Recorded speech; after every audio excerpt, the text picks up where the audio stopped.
Welcome to It's Worth Mentioning, a podcast about local history. I am your host, Rett Nelson, and on today's show, my guest has family ties to the man responsible for making Idaho Falls the headquarters for the Atomic Energy Commission. That's the agency that managed what was then the National Reactor Testing Station, the predecessor to Idaho National Laboratory. The entire reason that we have an INL campus in Idaho Falls is credited to this man, and we're going to get into it. It's a tale I think you're going to love. This interview was filmed weeks ago before the podcast launched, so we have a different background, a different logo in the background of the interview. Just a heads up on that.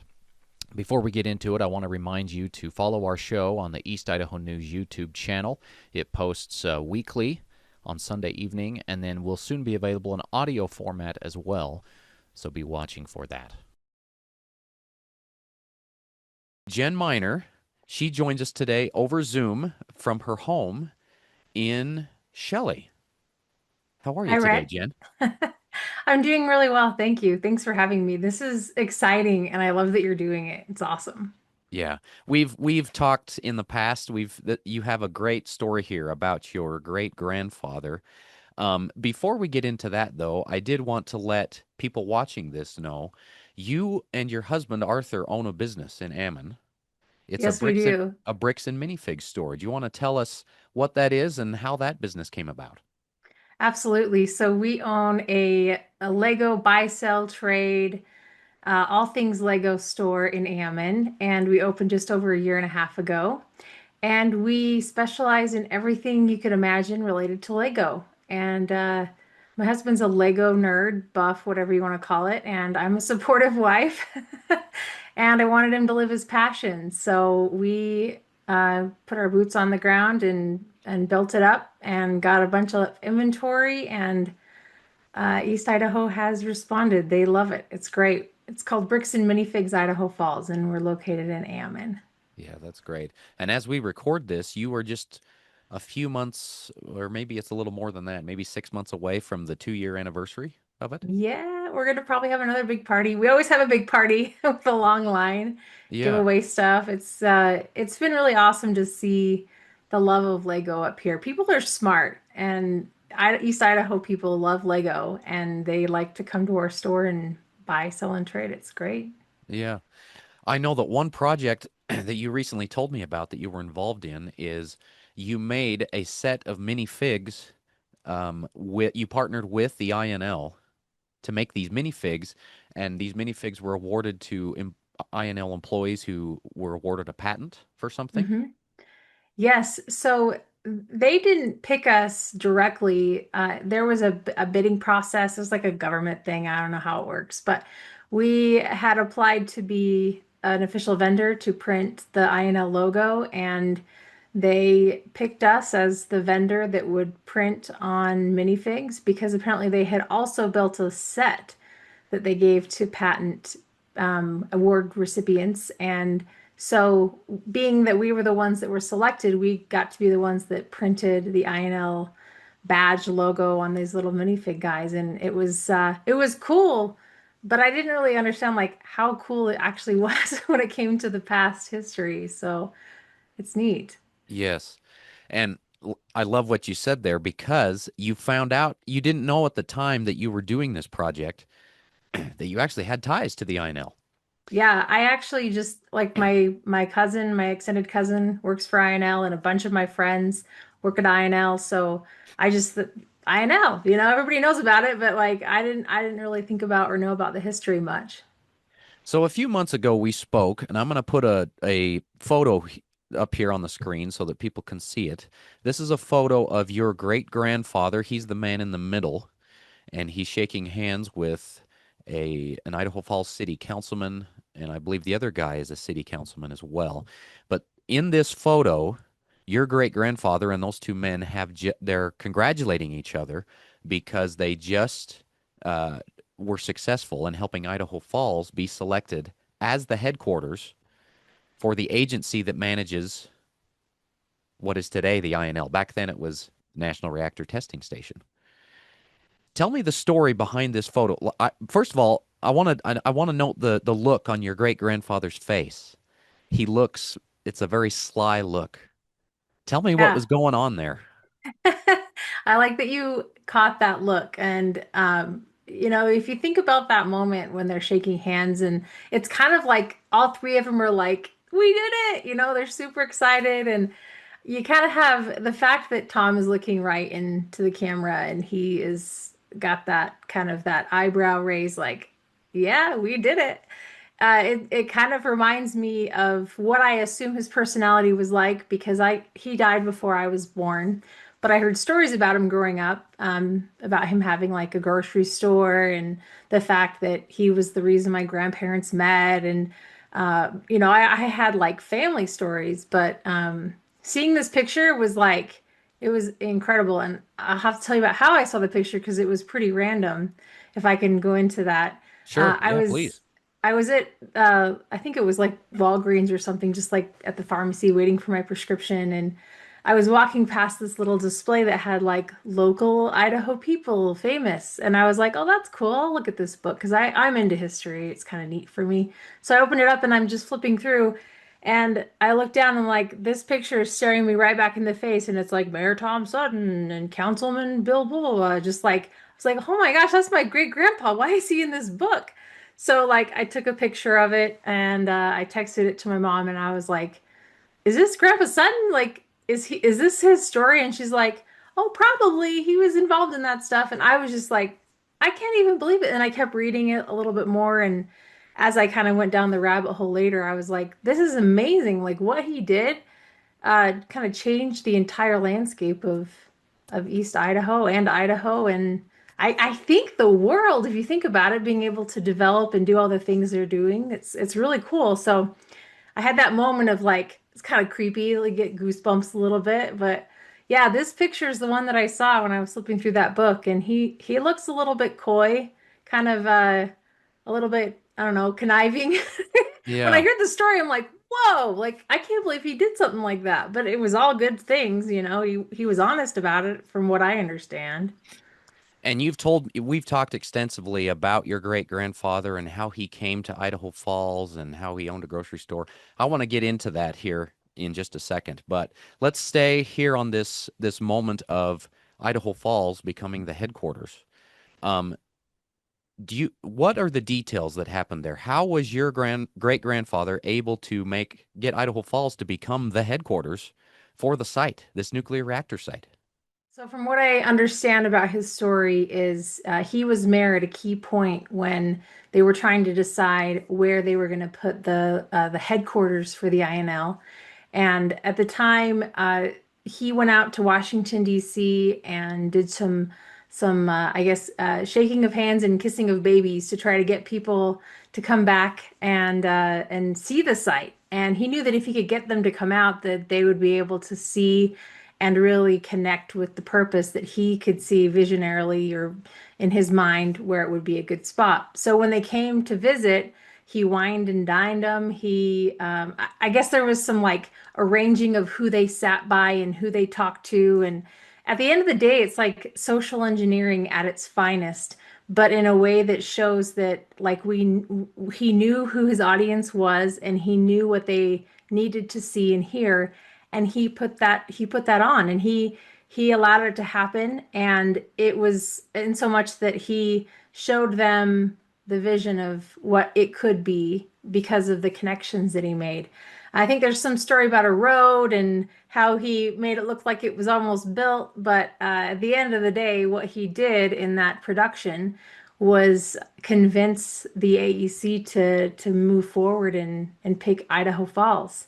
Like at the time, Idaho Falls was in competition with a few other towns to become the Oh, headquarters. that's right. Like Blackfoot was competing for that same distinction. I think Arco wanted to be part of that as well. And like you mentioned, there was a road. In fact, at the time, there was a road that existed from Blackfoot to Arco.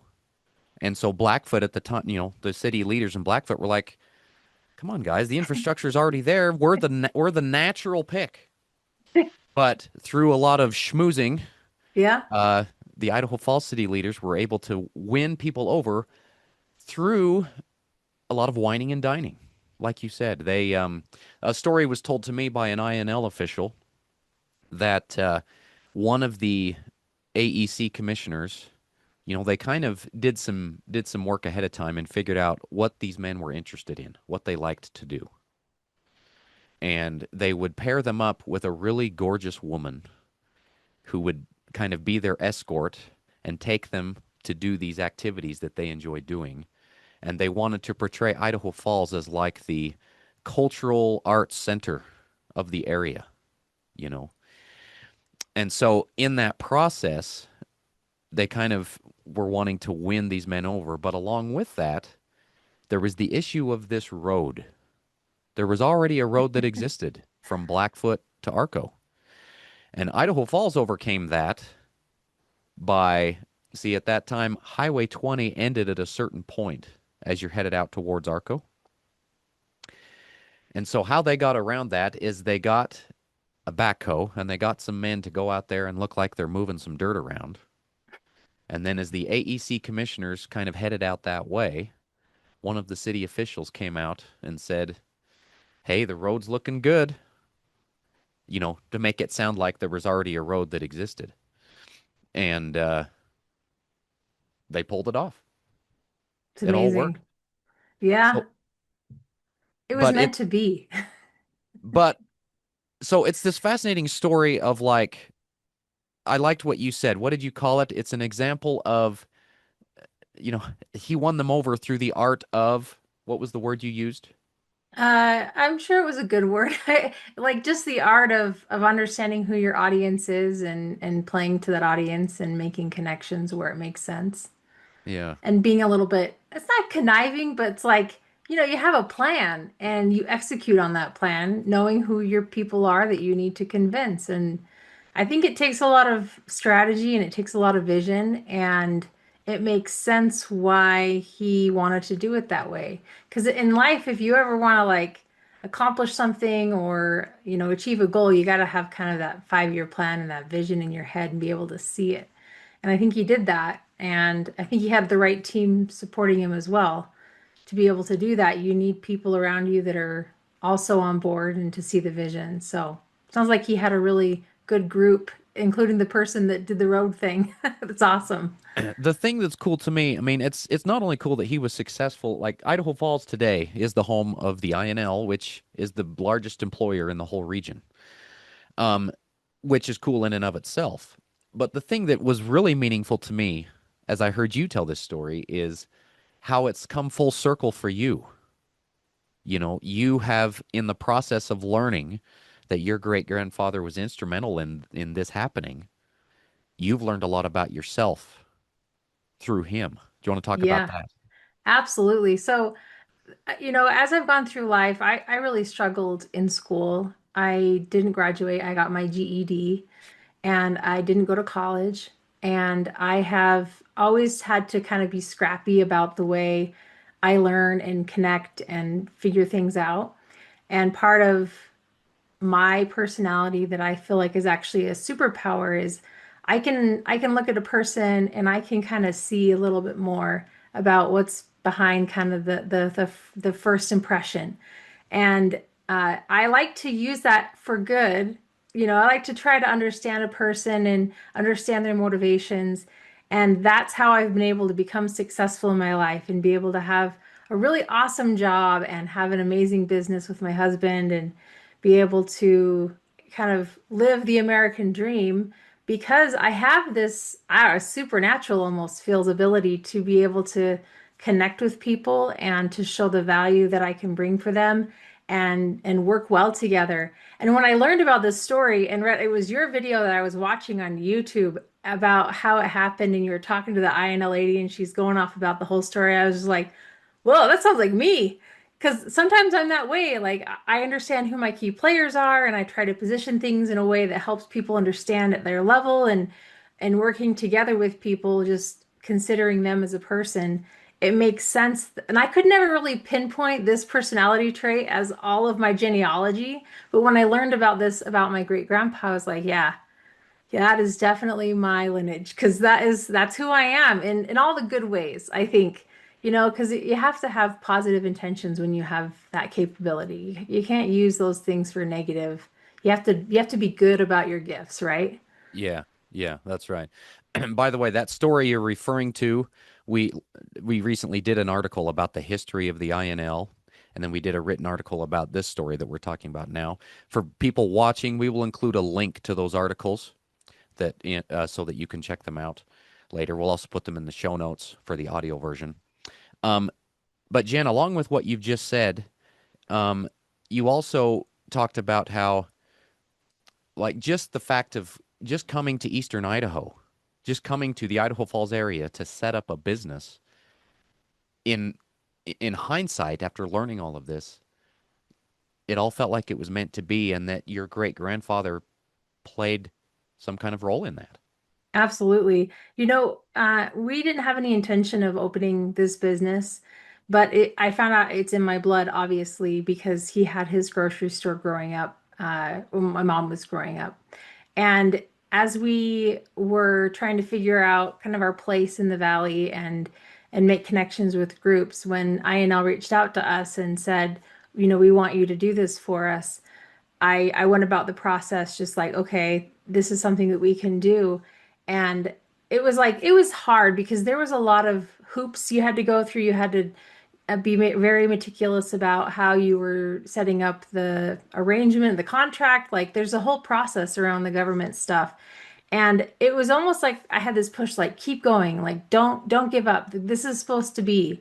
And at the moment when we had our minifigs approved and delivered, and I was sitting there looking at it, I was like, this is really cool. And it wasn't even until after that that I found out all of those things that had happened that he had brought it here. Because it would have made it a lot more like, well, you should pick us because my great grandpa brought INL. But like, I literally had no idea. They had no idea. And I brought it up with them and they're like, oh, yeah, that's really cool.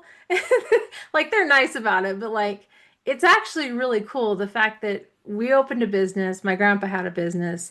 Our first big, order deal that we did with a company locally was with INL, and that was what my great grandpa brought. And it's just like I could tell, and I still can tell, I believe our ancestors are key every day. And if, our relationships were healthy or good, that we can continue to connect with those resources as guides. And I do feel like my great grandpa and all the people around him were cheering for us in our business. They're like, keep going, this is the right thing. Because it's true, like having a place where people can come and connect and share their love of building things is really cool. So I don't feel like I could have done this by myself. I do think that he has continue to kind of look on and say, yeah, she's like me. I'm going to help her because I really want her to be successful like I was. So that's my personal mantra and opinion and how I kind of process that all.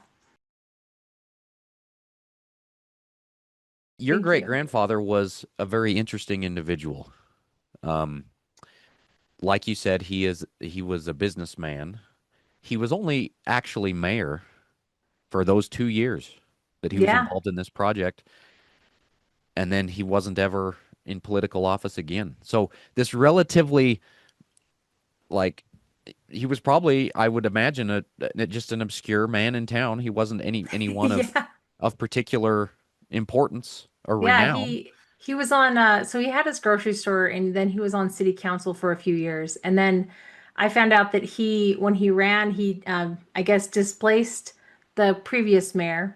And then he was mayor for those 2 years. And then the previous mayor came back in. I think his last name is Fanning or something. I can't remember his exact name, but he came back in and when he tried running again, that guy won again. So and then apparently he went to be a truancy officer for Idaho Falls School District for a bit.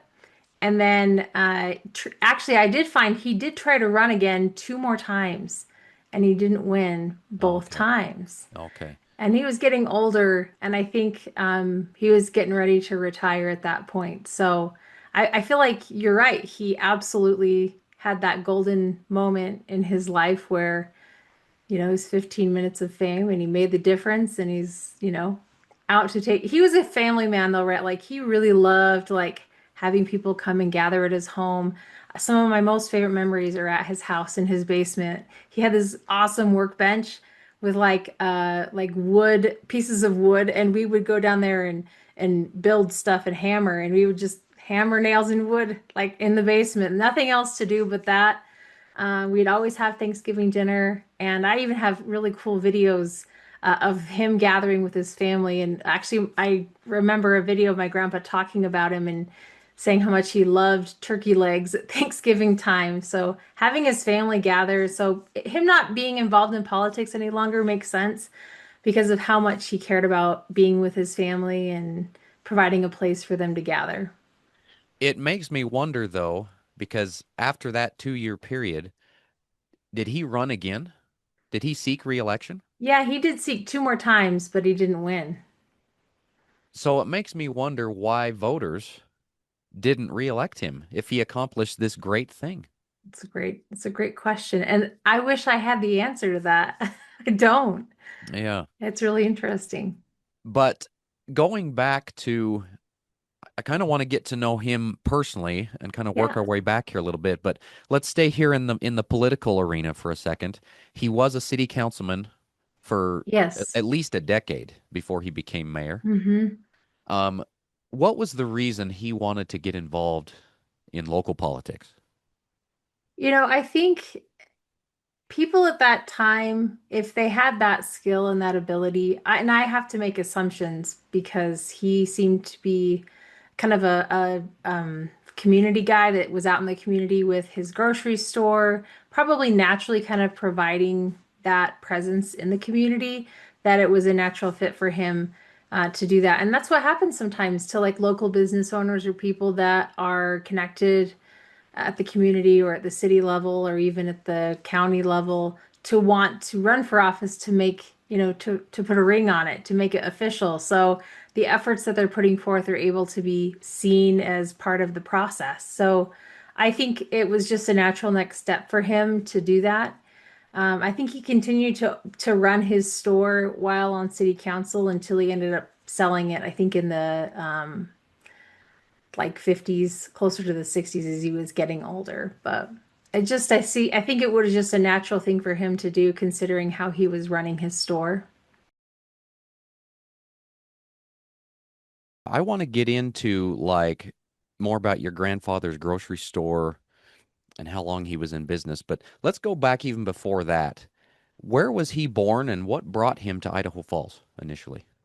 So he was born in the Paris Fish Haven area of Idaho, near Bear Lake. So kind of in that Utah-Idaho border-ish area. And he was born in 1896. And I think he lived in that area until he was 21 when he came up here to work for a lumber company. And he was doing that for some time before he was recruited for World War One, if I remember correctly. And then he was only in the Marine Corps for about 2 years until he came back. And when he got back, that's when he started the grocery store with my great grandma Jenny, who I'm kind of named after. Jenny. I was called Jenny my entire growing up years. So it's fun to have this connection with my namesake as well. What was the name of the grocery store? So it was called Sutton Grocery, but it was kind of informally referenced as the Market Basket. And that's actually what all like my mom and my aunts remember it as is the Market Basket. But in terms of like the records officially, it was called Sutton Grocery. And they provided kind of a just a standard local grocery store. And they sold food and like little sundry items. They also, I found out, they provided some like it was like a drop-off location for scrap phonograph records that people had left over, and that was a drive for the American Legion to support the war efforts in that World War II. And then also supplied goods for the War Bonnet Roundup. And it was like a popular local rodeo back in the day. So he was like, he wanted to be like a place where people could do stuff like that. And it's funny because that's exactly what our store has been as well. We've had Toys for Tots drop off, like a Moms in Need drop off, and it's like we want to do very similar things, but like without ever talking to each other, you know? So that was his grocery store. My mom has a lot of really great memories when she was little, just walking over from their home on K Street. Just I think it was around First and Lee, I believe, was kind of the crosshairs, and I think that's near where they lived. But they used to walk over there, and that's some of my earliest memories of them talking about him were about his grocery store.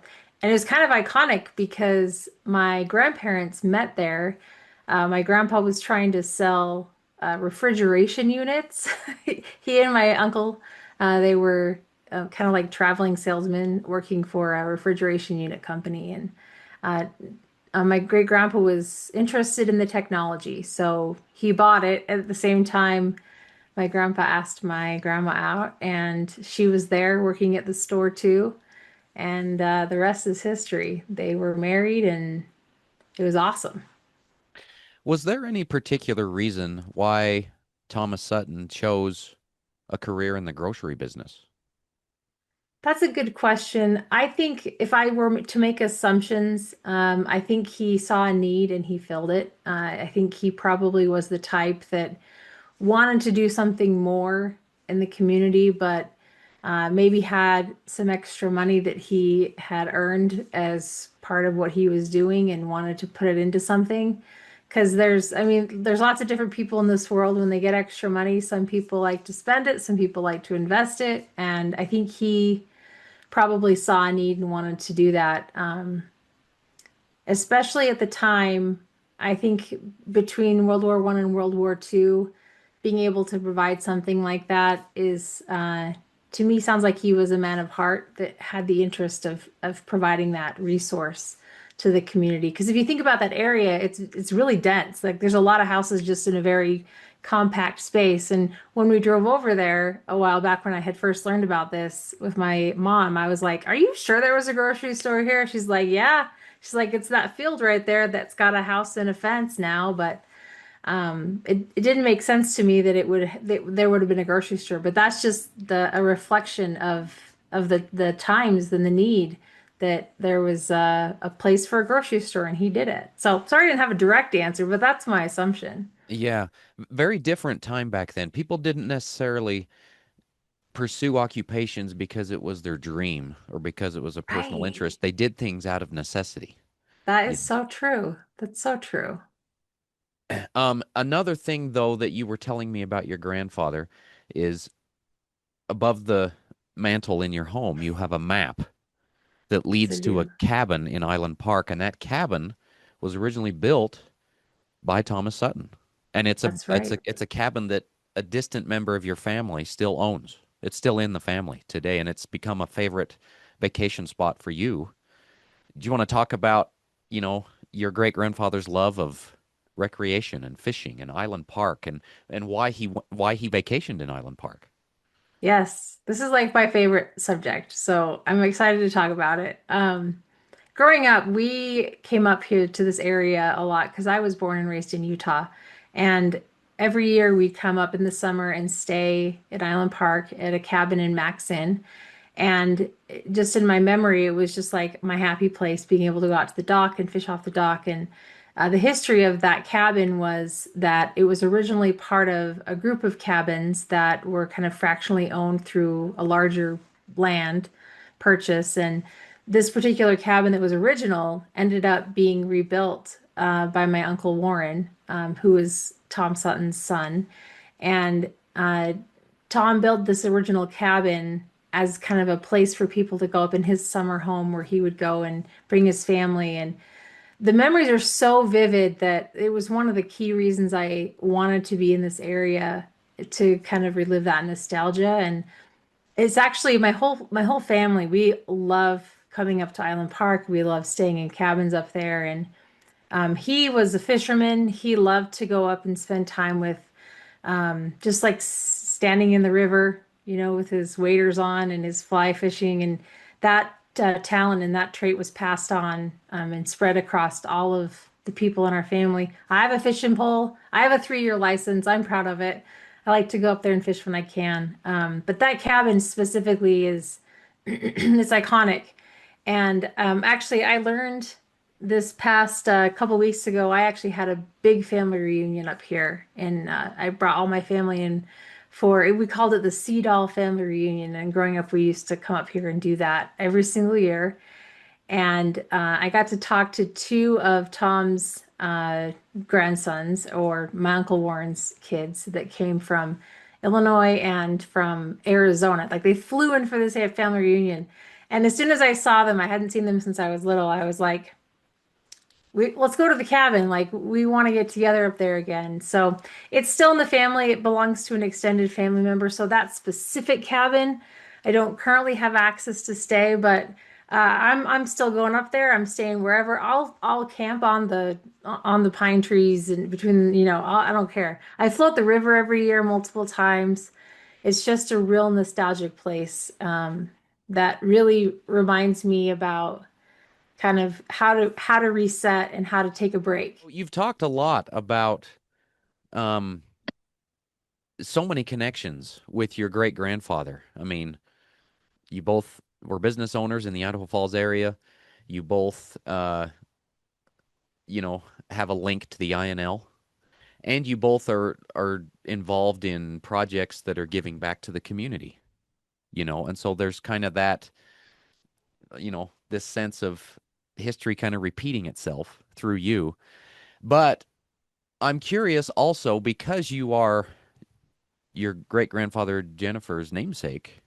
Um, have you felt any particular connections to her?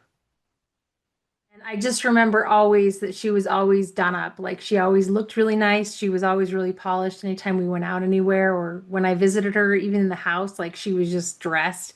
She always wore like they weren't high heels, but they were a few inch high heels, even in her 90s. And I kept looking at her feet like, how does she stuff her feet in there?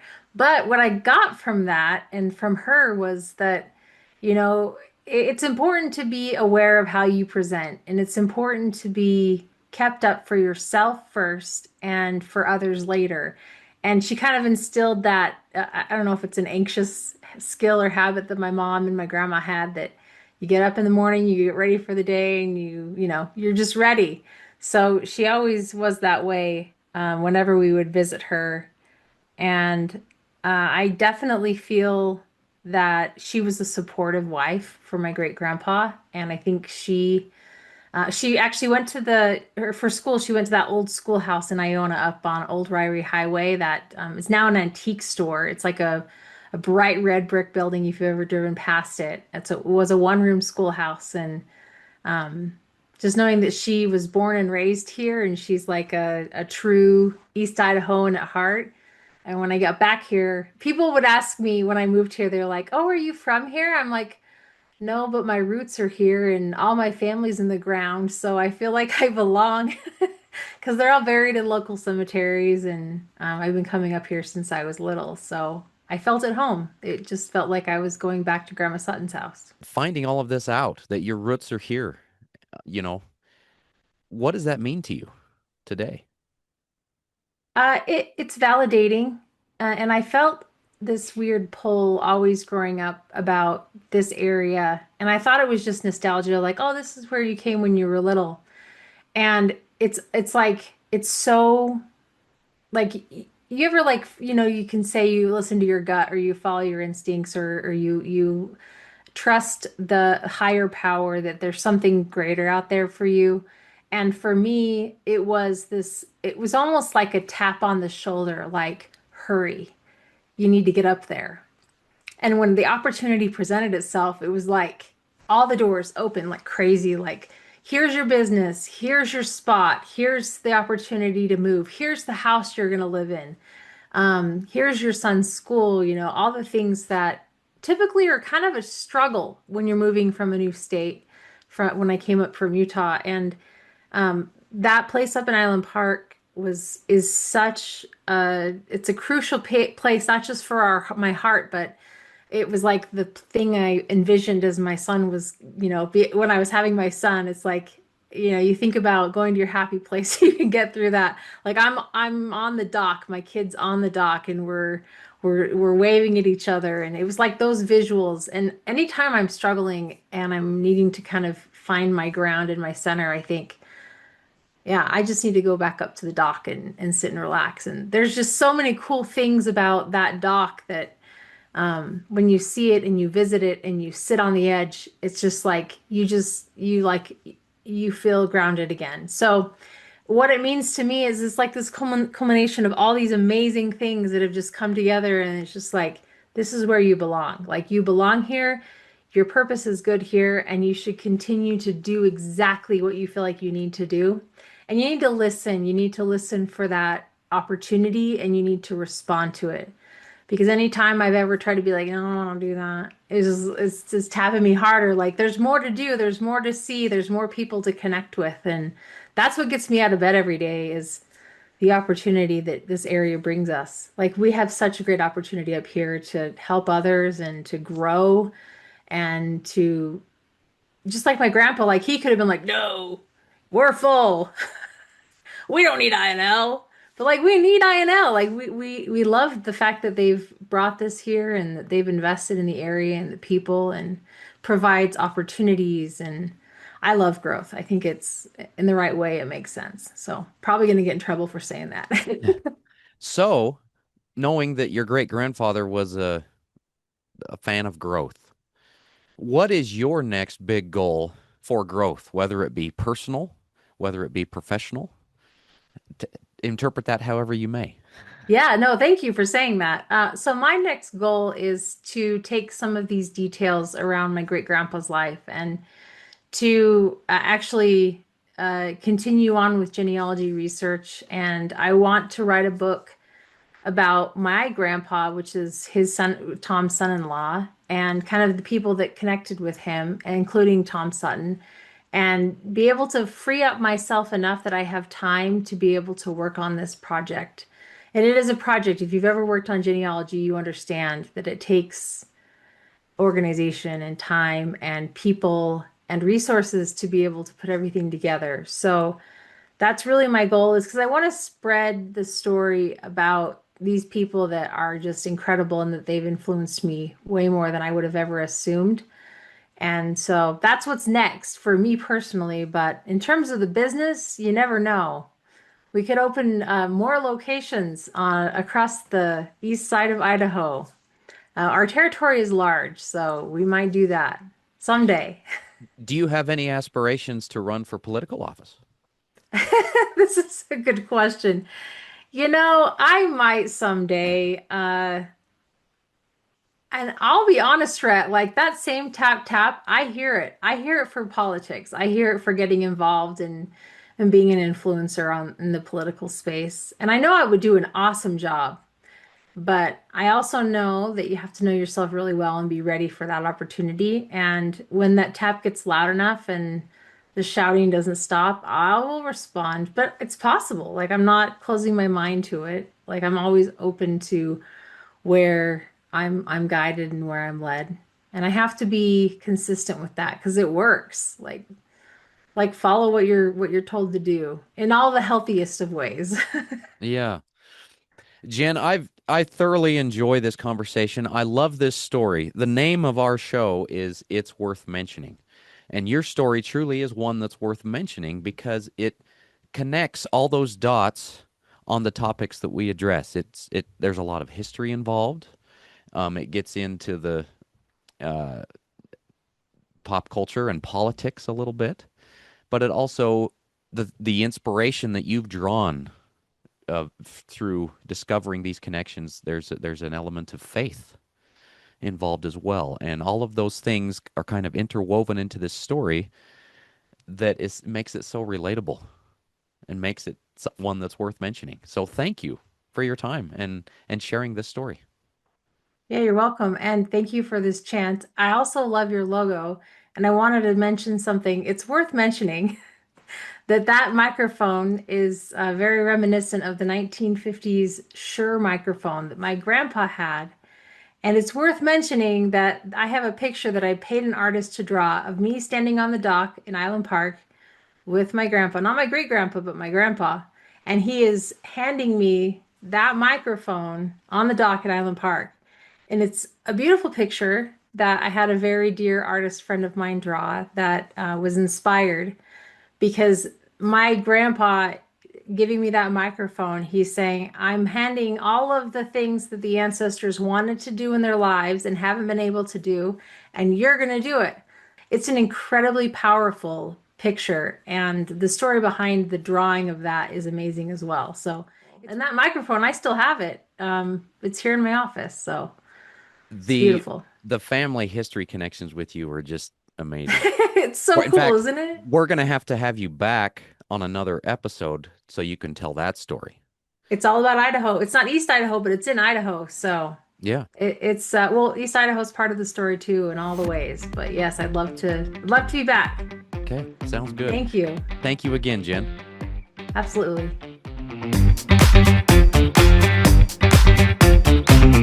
Thanks again to Jen Miner for making time for us on the show today. By the way, be sure and check out the related links related to some of the things we've talked about, previous stories that we've done at eastidahonews.com. We will include a link to those stories in an article below this video podcast at eastidahonews.com. If you're listening to the audio format, we will include those links in the show notes for you. If you have a topic or a guest idea for this show that you'd like us to explore, send me an email, rett@eastidahonews.com. We're always willing to accept suggestions for guests and topics that you'd like to explore. Again, the email is rett@eastidahonews.com. Until next time, this is It's Worth Mentioning. I'm Rett Nelson. We'll see you.